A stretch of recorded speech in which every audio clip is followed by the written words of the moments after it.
È passato tanto tempo e questo è un risultato che noi dobbiamo portare avanti. È una questione che è cara ai veneti, come è cara a tante altre popolazioni, ed è giusto che venga portata avanti. Autonomia, la riforma deve procedere, nessuno più di chi vive il territorio può saper intercettare i bisogni dei cittadini. Ospite in diretta a Focus TG del direttore di Media Nord-Est Luigi Baccialli, il presidente di Futuro Nazionale Roberto Vannacci, nel Nord-Est per far attecchire il suo nuovo movimento, diventa paladino delle istanze autonomiste sancite dal referendum del 2017. E oggi questa autonomia arranca ancora e probabilmente si sarebbe potuto anche arrivarci tramite delle procedure come la creazione anche di una holding, come è stata già proposta in Consiglio regionale, che potesse radunare tutte le partecipate venete, perché sappiamo che piccole realtà sono sicuramente più aggredibili dall'esterno rispetto a chi invece può rappresentare una massa critica.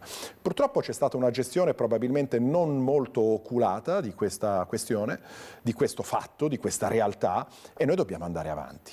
Più poteri in un contesto che li sta perdendo, l'Europa per l'eurodeputato Vannacci non conta nulla. Dall'Ucraina al Golfo Persico è irrilevante, dice, a livello diplomatico ed economico. Non sono un pacifista, continua, ma la guerra ci danneggia e occorre farla finire presto, così come la crisi energetica. Possiamo riaprire i rubinetti del petrolio con la Russia?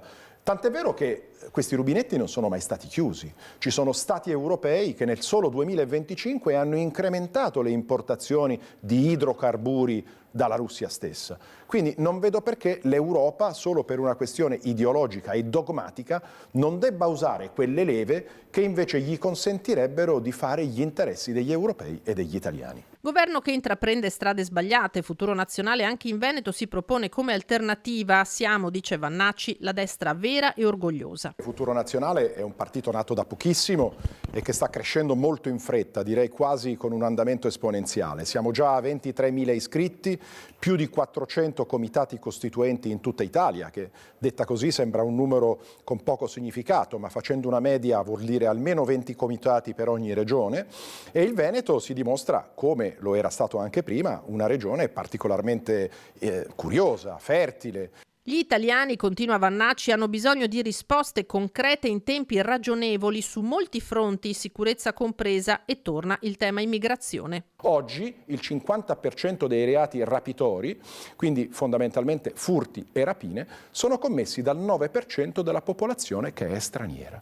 Quindi c'è una propensione alla delinquenza della popolazione straniera di 6-7 volte più alta rispetto alla popolazione italiana. Soggetti che dovrebbero essere rimpatriati, conclude Vannacci. Purtroppo non c'è stato il cambio di passo con questo nuovo governo, che probabilmente non ha fatto abbastanza, non ha forse trovato un terreno fertile per implementare quelle modifiche che aveva in mente, e noi però siamo qua per dare una sveglia.